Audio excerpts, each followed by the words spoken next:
آج ہم پڑھنے والے ہیں بی اے اردو آنرس کے ایک اہم ٹاپک دکن میں اردو نثر کا آغاز و ارتقا۔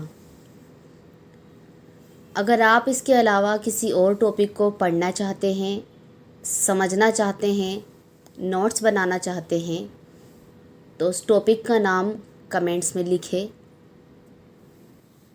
اور اس کے علاوہ اگر آپ کو میری ویڈیوز پسند آتی ہے تو اپنے فرینڈس کے ساتھ ضرور شیئر کریں۔ دکن میں اردو نثر، اس ٹاپک کو پڑھنے سے پہلے ہمارے سامنے ایک پس منظر بالکل صاف ہونا چاہیے کہ دکن میں اردو نثر کیسے آئی، کیسے پھلی پھولی، اسے فروغ کیسے حاصل ہوا اور یہ کن کن ناموں سے جانی جاتی رہی۔ دکن میں اردو زبان کے لیے اس وقت راہ ہموار ہوئی جب محمد بن تغلق نے دولت آباد کو اپنا دارالسلطنت بنایا۔ تغلق نے نہ صرف دکن پر فوج کشی کی بلکہ دیوگڑھ کو دولت آباد نام دے کر اسے اپنا پایہ تخت بنایا، اور اسی لیے عام لوگ دہلی چھوڑ کر دکن آ گئے۔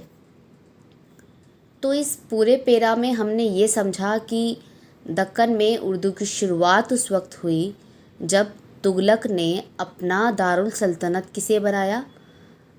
دولت آباد کو بنایا، اور جب دہلی سے لوگ دولت آباد گئے تو ان کی زبانیں، ان کی بولی بھی ان کے ساتھ ہی میں گئی، اور وہاں دکنی اردو پھلی پھولی آگے بڑھی۔ دکن میں آ کر اردو زبان دکنی کہلائی، لیکن رفتہ رفتہ شمالی ہند میں اسے اردو اور اردو معلیٰ کہا جانے لگا۔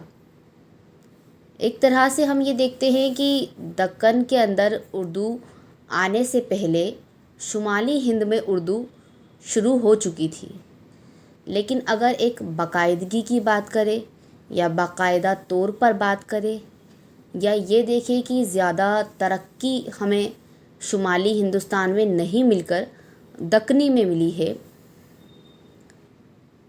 تو ہم یہ دیکھتے ہیں کہ دکن میں اردو دکنی کہلائی، اور اس کے علاوہ شمالی ہند میں اردو معلیٰ اسے کہا جانے لگا۔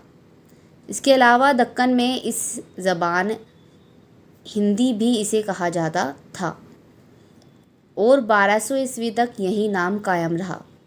دکن میں عام لوگ اسی زبان کا استعمال بول چال کے لیے کرتے تھے۔ اکثر مرشدوں نے اپنے رسالے اس زبان میں لکھے، اور اسلام کی تبلیغ کا کام بھی اسی زبان میں ان لوگوں نے کیا، اور جب ان لوگوں نے تبلیغ کی اس زبان میں تو یہ زبان آگے اور زیادہ پھلی پھولی اور عام بول چال کی زبان بنی۔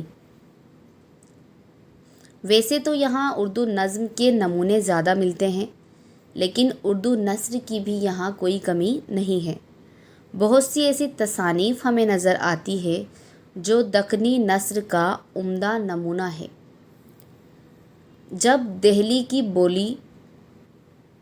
کی پوری آبادی دولت آباد پہنچ گئی تو ان کے ساتھ سپاہی، شاہی ملازم، اہل حرفہ، علماء اور صوفیہ بھی بڑی تعداد میں کہاں چلے گئے؟ دولت آباد چلے گئے، اور جب یہ لوگ دولت آباد چلے گئے تو ان کے ساتھ میں ان کی بولی، ان کی تہذیب بھی دکن کے اندر ہی چلی گئی۔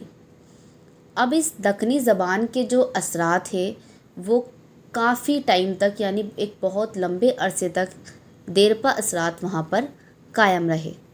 صوفیہ نے یہاں ہم دیکھیں تو سب سے زیادہ اہم کردار ادا کیا ہے، کیونکہ صوفی جو لوگ تھے، بزرگ جو لوگ تھے، ان لوگوں نے اپنے تبلیغ کا کام، اپنے رسالوں کا کام یا اپنے مذہب کو آگے پھیلانے کا کام اسی زبان کے ذریعے سے کیا تھا۔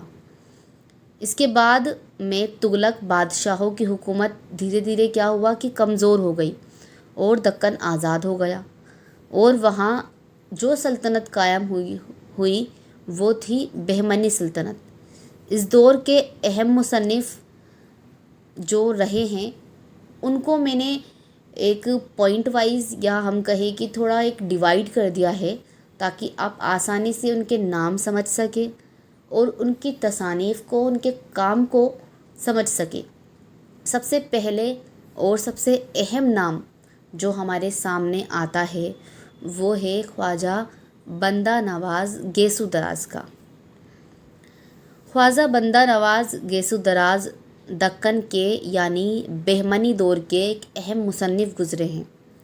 آپ 1399 یعنی 1399 میں گلبرگہ پہنچے اور تبلیغ کا کام کیا۔ اس کام کے لیے انہوں نے عام بول چال کی زبان یعنی کہ اردو کا استعمال کیا۔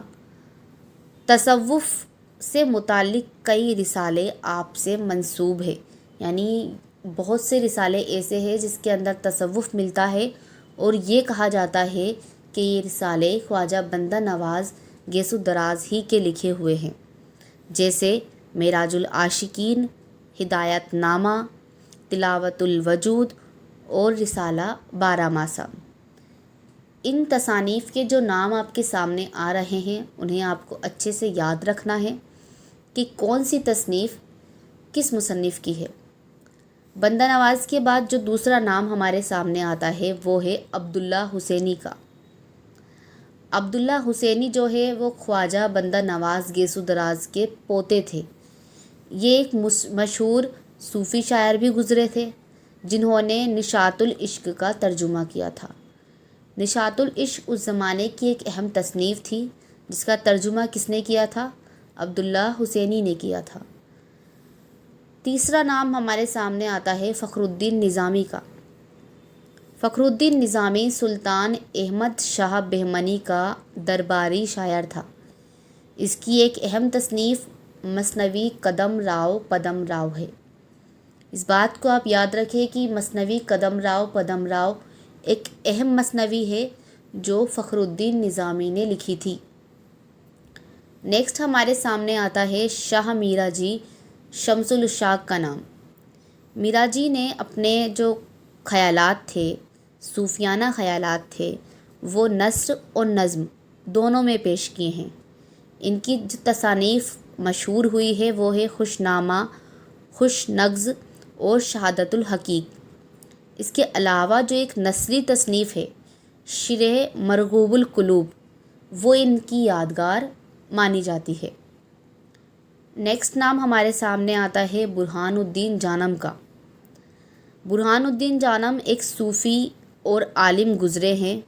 انہوں نے تصوف کے حوالے سے بہت سی شعری اور نثری تصانیف لکھی ہے۔ ان کی زبان بہت سادہ اور سلیس نظر آتی ہے۔ آپ نے غزلیں اور دوہے بھی کہے۔ نثری تصانیف میں کلمۃ الحقائق جو ہے وہ بہت مشہور ہوئی ہے۔ اس کے بعد نام آتا ہے امین الدین اعلیٰ کا۔ امین الدین اعلیٰ برہان الدین جانم کے صاحبزادے تھے یعنی بیٹے تھے۔ آپ بھی ایک صاحب قلم بزرگ گزرے ہیں۔ آپ نے نثر نظم دونوں میں طبع آزمائی کی ہے، یعنی نثر بھی لکھی ہے اور نظم بھی لکھی ہے۔ محب نامہ، رموز السالکین، گنج مخفی اور وجودیہ ان سے یادگار ہے۔ اس طرح ہم دیکھتے ہیں کہ دکن میں اردو نثر کی ترقی کس طرح ہوئی اور کن لوگوں نے اس میں طبع آزمائی کی، ساتھ ہی ساتھ یہاں شاعری کو بھی خاطر خواہ فروغ حاصل ہوا۔ آپ اپنے تاثرات ضرور بتائیں کہ ویڈیو کیسی لگی اور آگے آپ کو کس ویڈیو پر یا کس ٹاپک پر ویڈیو چاہیے۔ شکریہ۔